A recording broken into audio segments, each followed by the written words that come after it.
Hello everyone and welcome to this week's video. If one was to compile a list of the top 10 most unpopular doctrines in the Christian faith, I can think of two that would probably be near the top. Now these aren't just abstract theological theories, they're part of our worldview and self-understanding. The doctrine of original sin, which although formulated by St. Augustine is clearly present in the scriptures, isn't a great attraction. Neither is one made popular by the Protestant reformers, total depravity, which sounds even worse. Of course, this hasn't always been the case. Cultures prior to our own had a much greater sense of human fallibility and weakness than we do. Statements like Paul's in Romans that all have sinned and fallen short of the glory of God are much more unwelcome today than they were in even the Victorian period. Similarly, the doctrine of total depravity has a sniff of writing people off in their entirety. However, the idea is simply that all parts of our nature are fallible. Depravity sounds a bit harsh because the meaning has changed in contemporary usage. There's no doubt that both of these have been misused in religious contexts to control and marginalize. This was the sin of the Pharisees that Jesus railed against. The Christian view of human nature rightly holds together the glory of our creation in the image of God with a realism about our self-centered fallibility and tendency to fall short even of the low bar we set ourselves. It's a view that at its best promotes a humility and unwillingness to jump to judgment on others. If all have sinned, then who am I to write others off as beyond the pale? If they, like me, are made in the image of God, there must always be hope of redemption. If Christ died for all, that means he also died for the person who has wronged me. The vision of God's extraordinary grace in Christ is also an inspiration for us to show such grace to others.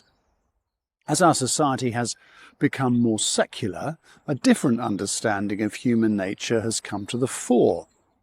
In part, this is a reaction against the terrible judgmentalism that Christians have displayed in the past.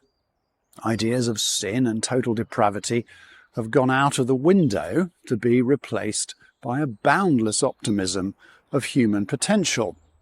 But if the flip side of majoring on sin is a judgmentalism, the flip side of such optimism is inevitable disillusionment.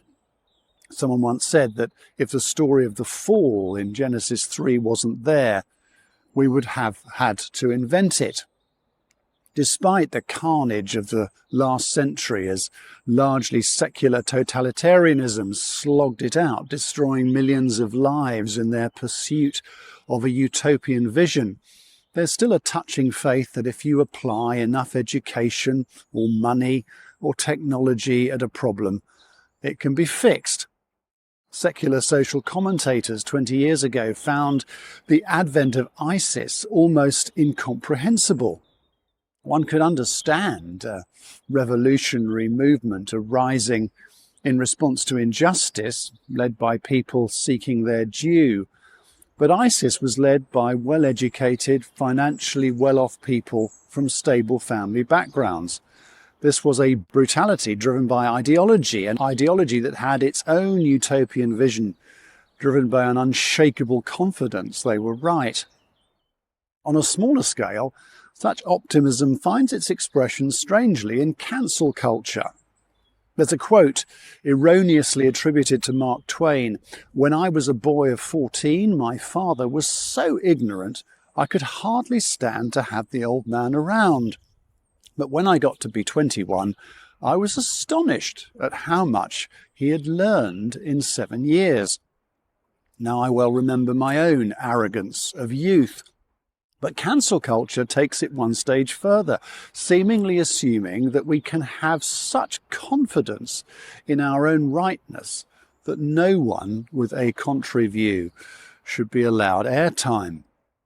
This is a profoundly dangerous but natural outworking of secular optimism.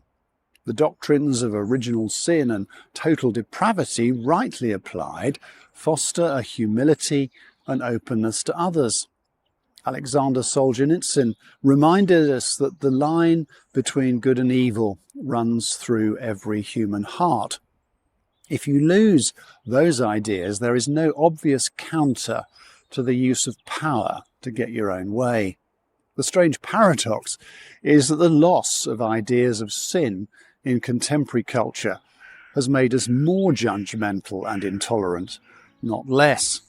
The tribalism of American politics, and to a lesser extent our own, is slightly scary at the moment. As I go into the House of Lords this week, I shall be bearing all these things in mind.